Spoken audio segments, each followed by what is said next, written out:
The Louie T Network is powered by MusicHead University. MusicHeads, classes in session. Turn me up. Enroll on YouTube now. Link is in the description. Who else could it be but me, your man, Louie T? Welcome to the Command Post Live. You know what it is. Post up. Take command. I, of course, am your Commanders-in-Chief, Louie T. Let's get to the topic at hand today. Before we do that, though, want to get to a bit of house cleaning quickly. Want to give a big shout out to rookie Josh Connolly Jr. There's been a lot said about Joshua this year as a first-round pick. Much is expected. And early on, it was rough for the kid, and we knew it was going to be tough for him with the different guys he was going to be tasked with blocking early in the season. Week 1, Brian Burns, All-Pro this year. I think he had 15 or 16 sacks or something like that. Week 2, Micah Parsons. We all know how that went, and we all know what Micah Parsons is. Week 3, Max Crosby, another All-Pro, Pro Bowl-esque player, right? So it was tough sledding right out of the gate. Week 4, the Atlanta Falcons, they had multiple guys with double-digit sacks, including both of their rookies they drafted in the first round. So again, this was not easy for Joshua Connolly coming out of the gates, but he persevered. He overcame the adversity, got better as the season wore on, and we started to talk about him less and less. The penalties started to wane. We stopped worrying about whether or not he was going to be able to do his job over on the right side. And remember, he was a left tackle his entire career. Making the switch to right tackle is not the easiest thing in the world to do. I expect him to be even better in year 2, but this is just an ode to him playing every single snap for the Commanders this year. In an injury-riddled season for the Commanders, where you're hard-pressed to find guys playing entire games, let alone entire seasons, every single snap, Josh Connolly Jr. was able to do it. He was one of 2 offensive rookies this year, I believe, don't quote me on this, that going into week 18 had played 100% of the snaps. It was just him and quarterback Cam Ward. He got hurt in week 18 in the first quarter on the first drive, and so he didn't play every offensive snap for the Tennessee Titans, but Josh Connolly did for the Commanders, and I think that deserves some praise. And I think when you look back at Adam Peters' sophomore class here in Washington, again, a very small class, but I think a very impactful class. Now, what we have to keep in mind and take into consideration is what happened last year. We were super excited with the rookie class in 2024. Going into 2025, we were expecting these massive leaps, that sophomore jump from year 1 to year 2, and it didn't happen. In most instances, those guys regressed, right? Brandon Coleman went from a year-long starter to a guy that barely played in 2025. Mikey Samer still up and down season, questions about where do you play him next year, because clearly you want an upgrade over him outside, and he hasn't been good inside in either of his first 2 seasons. So you want him on the field somewhere. They got to figure out a way to use him, but I would think you would classify his second year as a step back. Johnny Newton, I guess this year was an upgrade over his rookie season because he really didn't do anything in his rookie season, but both seasons have been disappointing if you asked me, especially for where he was drafted. But again, Jaden obviously took a step back with all the injuries and things of that nature. So when you look at that first class, we were so excited about their rookie campaigns and what they had given us. I think the only guy you could probably definitively say had a step up in production and solidified their spot here was Luke McCaffrey. Everybody else kind of feels like they took some sort of a step backwards in 2025 from that first draft class. So while I'm super excited, I'd much rather have the expectations of these guys taking a massive step forward off of a really good rookie campaign. That beats the alternative of guys sucking or not even being on the field in the case of Akeem Madrano and just hoping they can somehow crack the lineup next year. It beats the alternative, but we've been here before, right? We've been in a position where we felt good about the draft class only to have them take a massive step backwards in year two. So while I'm going to praise Josh Connolly and his fellow draft classmates for their performance in their rookie seasons, you talk about Trey Amos, we feel like he's the building block on the defensive side. We don't have very many building blocks on the defensive side of the football, but Josh Connolly Jr. feels like a building block on the offensive side. Trey Amos feels like a building block on the defensive side. Jalen Lane is a core special teamer that has an elite trait. He showcased that with 2 punt return touchdowns in his rookie season, tying a franchise record. So we feel like the thing they drafted him to do, he's going to be able to do at an elite level. And anything we get out of him as a receiver is just an added bonus. Kane Madrano is the one guy that obviously only played on special teams. He did recover a fumble, right? Hey, go Kane. But outside of that, right now, he holds no value other than special teams, which, again, if that's all you get out of a 6th-round pick, you're fine with that. He's a 6th-round pick, right? Like, we got to stop acting like 6th-round picks are supposed to be starters in this league. Most times they're not. So if he's able to contribute on special teams, then good. You got something out of a 6th-round pick. And then 7th-round pick, Bill played really well, rushed for over 800 yards this season. Again, you feel like you got something there. It may not be RB1 per se, but you feel like you got something there and a contributor on this offense moving forward. That's a 7th-round pick we're talking about. So if we look at the totality of the 2025 draft class from Adam Peters, I'd say it was a really good season, highlighted by your 1st-round pick, Josh Connolly Jr., playing from snap 1 to the final snap of the season and not missing one in between. Shout out to Josh Connolly Jr. and really that entire 2025 draft class. We need to see that step up next year from these guys. However, we cannot take a step back in productivity. We got to stay healthy. Obviously, those guys need to be on the field in order to produce. And then we need to see them take that leap that you are always hoping to see from your 2nd-year players. Hopefully that is the case with that draft class. It was not the case with last year's draft class. So hopefully we start to see some change there. Shout out to Joshua Connolly for getting it done in his rookie season. Now the real reason that I wanted to talk to you today. So today the Commanders made it official. David Blough is going to be their new offensive coordinator. They posted this on Saturday, this post right here. But they officially did everything today to, because it's a business day. Saturday was not a business day. So it's official now. David Blough, new offensive coordinator. Jaden Daniels posted this exact same picture, giving his ringing endorsement. Not that you necessarily care, but I think most of us want Jaden to be comfortable, which is a huge part of the conversation that we're having today.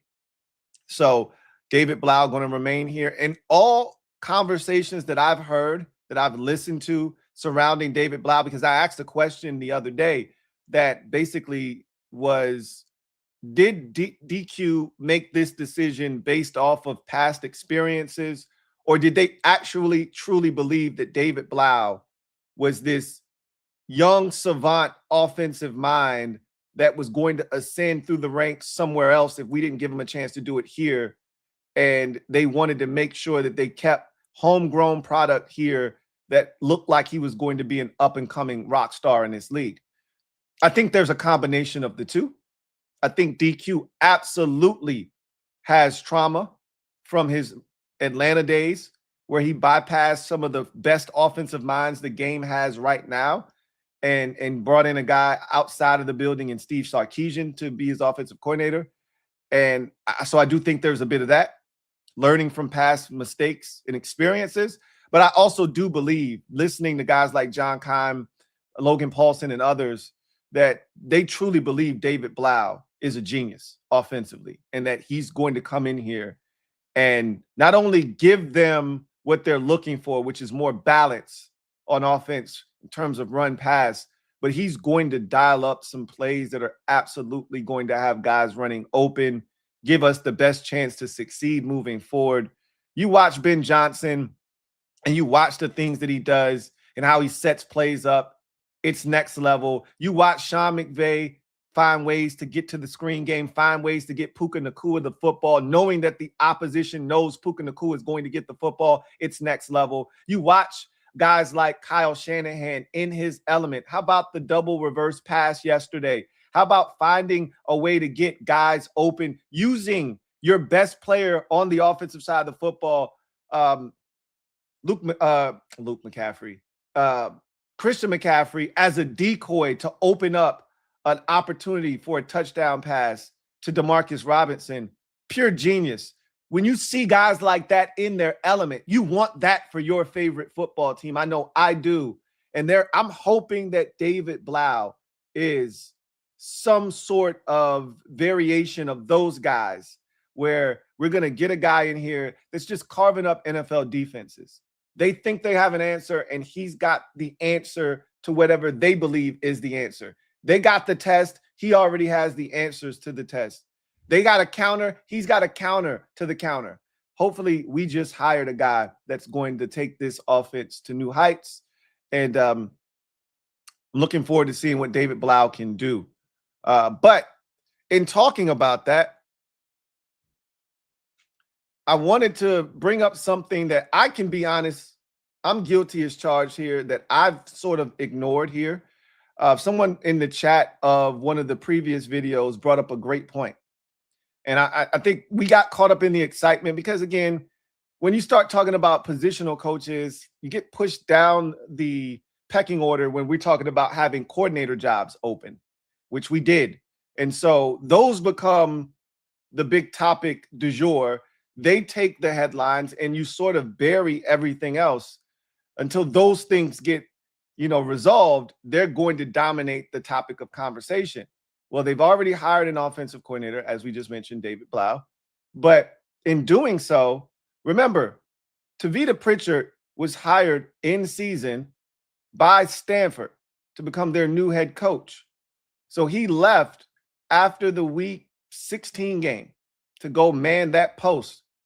So then after that transpired, or it might have been after the week 15 game, after that transpired, David Blough was promoted from assistant quarterbacks coach to the quarterbacks coach. So he was the interim quarterbacks coach for the remainder of the season. And as we know, he was just promoted from quarterbacks coach to offensive coordinator. So that takes us back to quarterbacks coach. There is a massive void in the most important room, not named offensive line, on the offensive side of the football in terms of a positional coach. There's no quarterbacks coach. No one's really talking about that. I know I haven't talked about it because I was so fixated on offensive coordinator, defensive coordinator, and offensive line coach that I totally was oblivious to the fact that in Blough being promoted, we already were down an assistant coach, which Brian Johnson was filling that void, so to speak, because Blough had been promoted to interim quarterbacks coach. We already didn't really have an assistant quarterbacks coach. Now we don't have a quarterbacks coach at all. That room is completely void of any coaching member. We don't have an assistant quarterbacks coach. We don't have an actual quarterbacks coach. So the Commanders have a pretty important void to fill this offseason. In addition to both of the coordinator positions, they've already filled one. So you still have defensive coordinator and offensive line coach to fill. Now you have to fill quarterbacks coach too. And I'm wondering if they're going to fill that with someone in the building. Is it going to be Brian Johnson? Or are they going to go outside the building, bring in another young, up-and-coming former NFL quarterback, someone of that ilk to fill that void? But remember, the person that comes into that room is going to be interacting with Jaden every single day, right? That entire room could look potentially massively different. No Tavita, no David Blough, although he'll still be working very closely with Jaden on a daily basis. but he won't be in that room. It's a difference between being in that quarterback's room every day. That's a tight-knit group. There's only about 6 of you in that room every day. You spend so much more time with your positional coaches than you do the offensive coordinator or the head coach. So you establish real relationships. Like, that's why Blough being promoted to offensive coordinator is such a good move, because he's already got a tremendous relationship with Jaden. They used to play the little horse game almost every day, right? Where they would throw the football, try to hit shit. You know, they're throwing it to the nets and all of that stuff. Him and Jaden already had a tremendous relationship in the bond that was built based off of him being in that quarterback's room. So the next guy you bring in there is going to have to foster a similar relationship with Jaden and every other quarterback that's in that room. Not to mention, Marcus Mariota may not be back. And hell, we don't want Josh Johnson back or any of the other guys there. It's probably just Jaden and Sam Hartman more likely than not that's going to be your constants in that room. But everybody else might be totally different. And again, not that Jaden can't adjust, not that it's that big of a deal, but you still want to make sure the guy that's in there with Jaden every day coaching him is going to be able to do a great job and have a tremendous relationship with him, like Tavita did and like David did. So they got another big position to fill that we really haven't talked about, which is quarterbacks coach. Who's going to be the new quarterbacks coach? And we've been talking about, well, the next offensive coordinator is probably going to come in here and be able to hire his guys. Well, shit, it's David Blough now. Blough doesn't know anything about hiring anybody. He doesn't come equipped with guys that he's worked with in the past that he wants to. His first job was here in Washington. He doesn't have guys that he's worked closely with over the years that he can say, hey, I'm going to reach out to this person or that person and try to give him a job. So in my mind, I'm asking myself, is DQ going to be the one hiring the offensive line coach? Because we were under the assumption that they were going to bring in some veteran offensive coordinator, a Brian Daboll, or even a Mike McDaniel that has worked with guys in the past that they might have wanted to continue to work with and wanted to bring on board with them. Well, now it's David Blough. He's been in this building.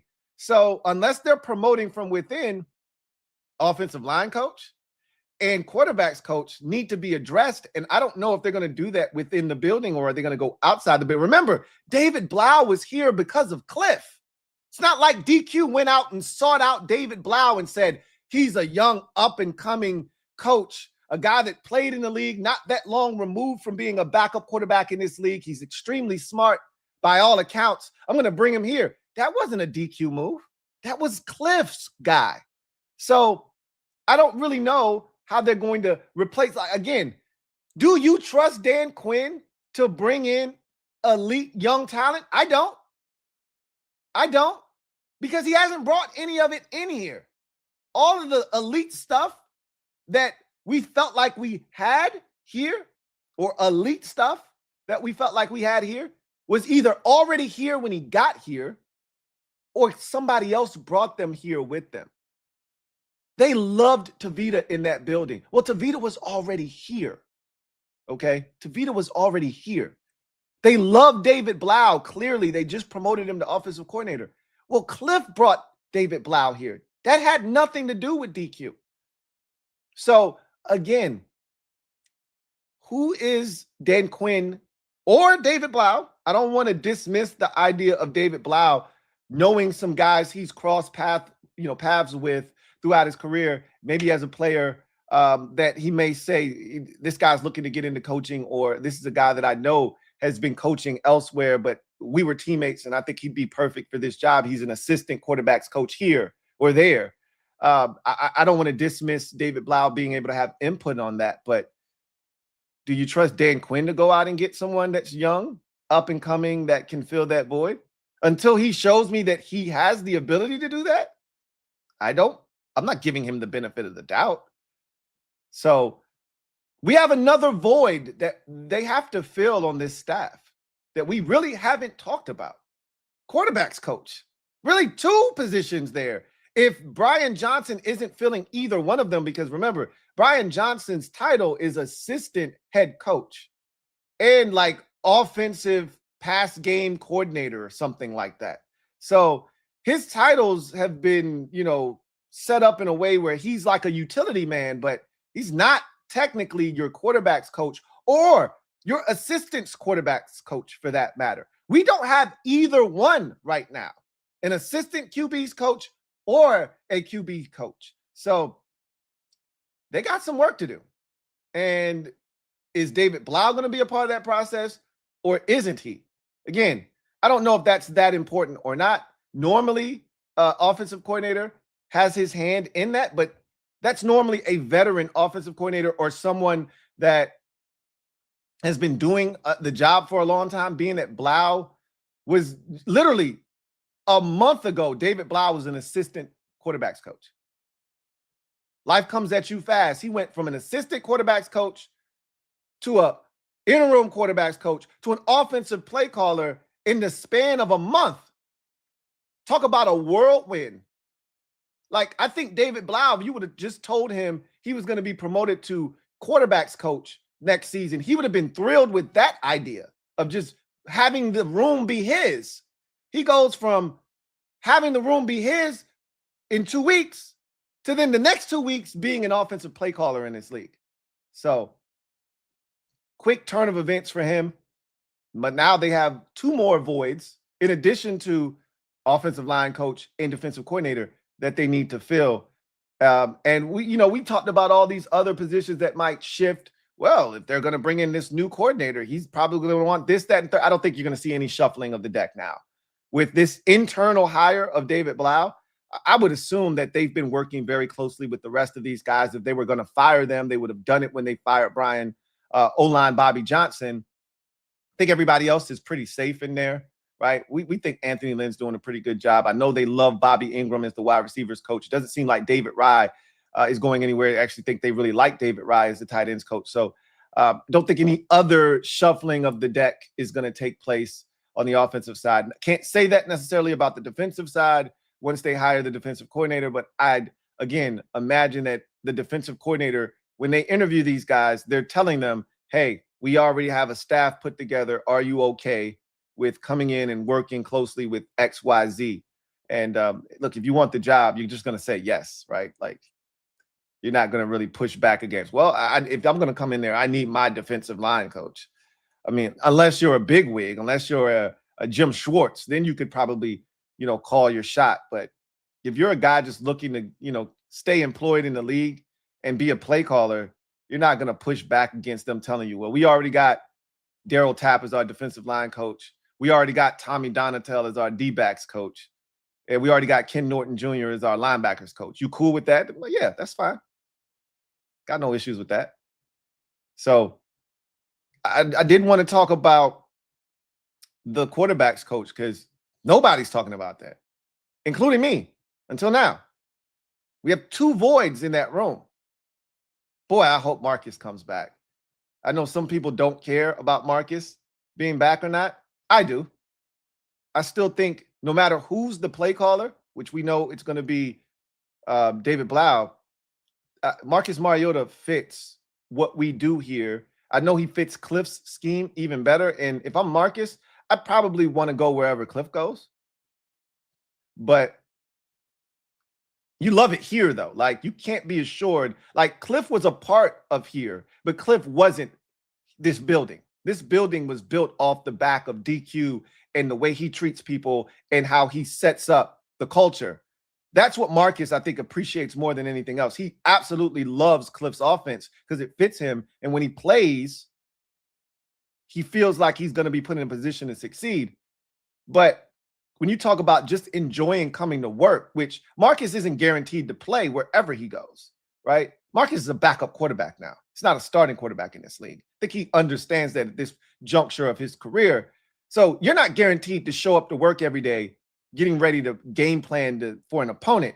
You're coming to work every day to be a part of whatever the process is for getting the starter ready. You have to prepare just in case you have to go in, but your job is to help prepare the starter for Sunday or Monday or Thursday's game.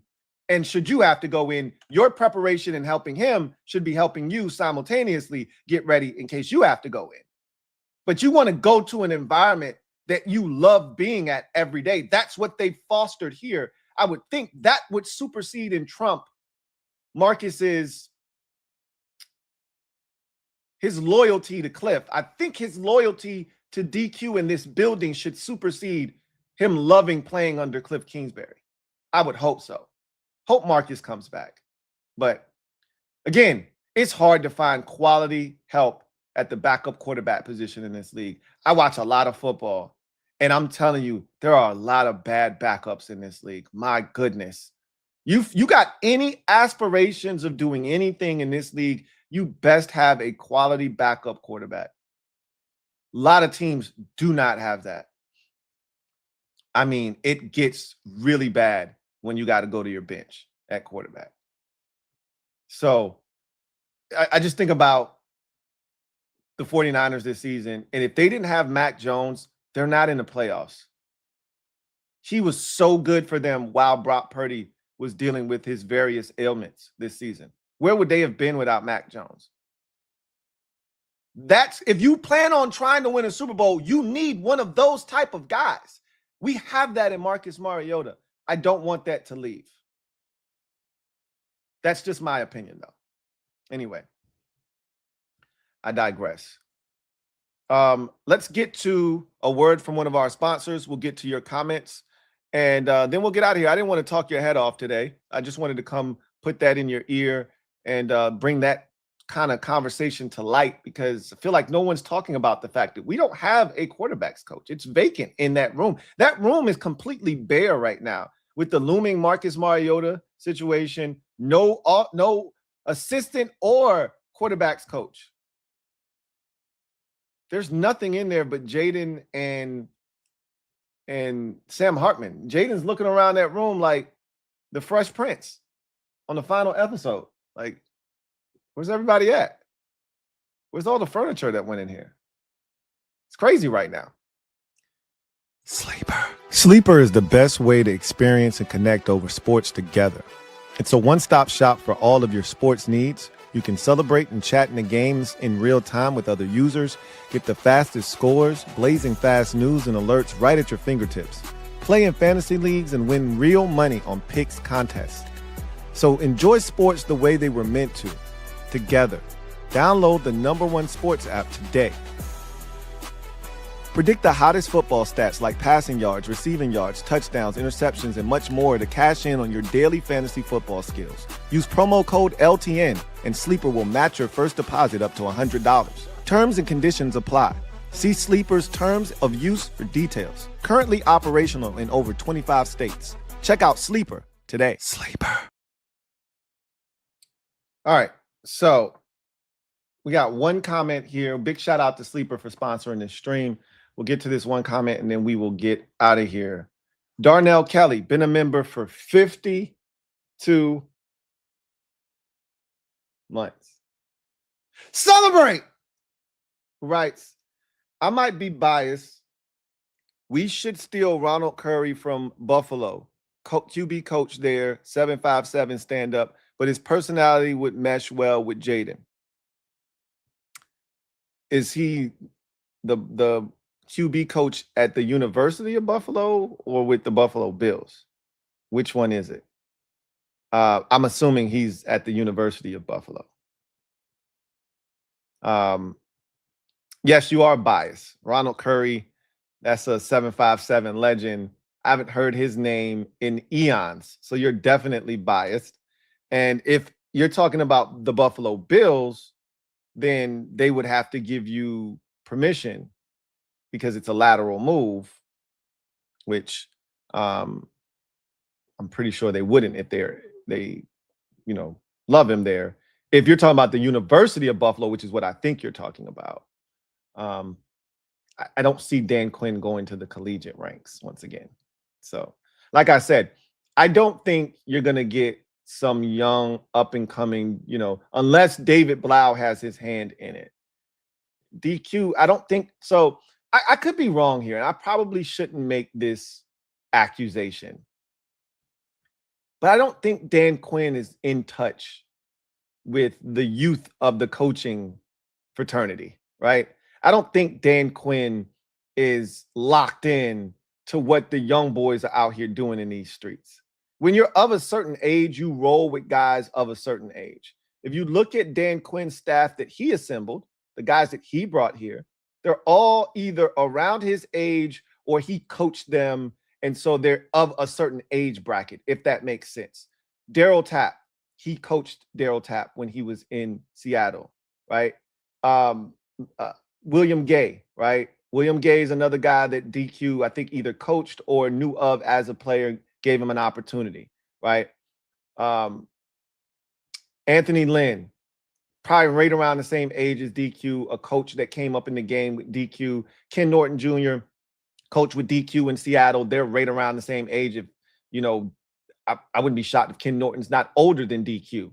Probably is older than DQ. So you see where I'm going with this, right? Like, you're not going to find DQ like, oh, shit, look at this guy DQ brought in here. Like, maybe David Rye is the youngest coach. How old is David Rye? Let's see. How old is David Rye? David Rye looks like he's young. I'd go out on a limb and say he's the youngest coach that DQ. He's 45 years old. That's pretty young for the coaching profession. And how old is Dan Quinn? Dan Quinn's got to be in his mid-50s, I'd assume. Dan Quinn is 55. So Rye is 10 years younger than him. That's about as far as DQ is going to go. Let's see how old Ken Norton Jr. is. I'm going to assume Ken Norton Jr. is older than Dan Quinn. Not by much. I'll say Norton Jr. is probably like 58, 59. Let's see. Damn, I'm good. 59 years old. So that's the circle that DQ's rolling in. DQ's not going to bring in some 34-year-old coach, right? I got to assume that Ronald Curry is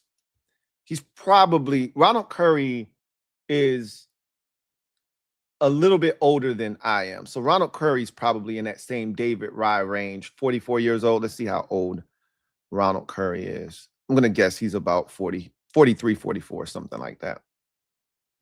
46. Okay. So maybe he would bring in a Ronald Curry. But again, Curry is in, if he is where you say he is, which is he's the quarterback's coach of the Buffalo Bills, and they're happy with what he's done in Buffalo, they're not going to allow us to poach him. Is essentially what I'm getting at. So, but I would love to see them bring someone in that was a former quarterback in this league, because it's easier for players to relate to former players. It's not a requirement. It's not a prerequisite to getting the job. I've noticed that players respond to former players a lot better than they do guys that didn't play the game, because there's a level of understanding that comes with the grind and what is required of the job. And if I'm telling you to do something and you're a former player, at least you can, visualize in your mind, you're telling me this because you once upon a time had to do it and it made you better, or XYZ, right? Not that should matter. If a guy is a coach and he never played the game, but he's super smart, which we see that in the NFL all the time now, right? Kyle Shanahan, Sean McVay, these guys never played in the NFL. They're super smart. Like, just because you didn't play in the league doesn't mean you're not brilliant and a genius. But quarterbacks coach, I would love it to at least be a former quarterback that played at the collegiate level, at least, which Brian Johnson does technically fit that bill. But, we'll see what they decide to do with that position. Anyway, I digress. That's going to do it for me, your man Louie T, here on this installment of the Command Post Live. You know what it is. Post up, take command. I look forward to chopping it up with you guys later on tonight. We've got one more game of this fantastic, historic wild card weekend. Let's hope it ends with a bang and an exclamation point as the Texans travel to the Steel City to take on the Pittsburgh Steelers. We'll be here to break that game down in its entirety once it reaches its conclusion. For those of you who have zero interest in that, I'll see you tomorrow here for the Command Post again, assuming that there's something to talk about. If there's nothing to talk about, then I'll see you more likely than not for, I think the Kings are going to be holding court tomorrow, if I'm not mistaken. So I'll see you for that. But more likely than not, you'll see my face for the command post. There'll be something to talk about. So more likely than not, you'll see me multiple times. I know if you were a member of the LTN exclusives, I'm going to do my last kickback session tomorrow. I finally got my life together and gotten all of that stuff straightened out. So that will air tomorrow. So hopefully you'll be a part of that as well. But in any event, that's going to do it for me, your man Louie T, here on the command post. I look forward to chopping it up with you guys next time. Until then, you guys have a good one. Take care. God bless. See you next time. Peace.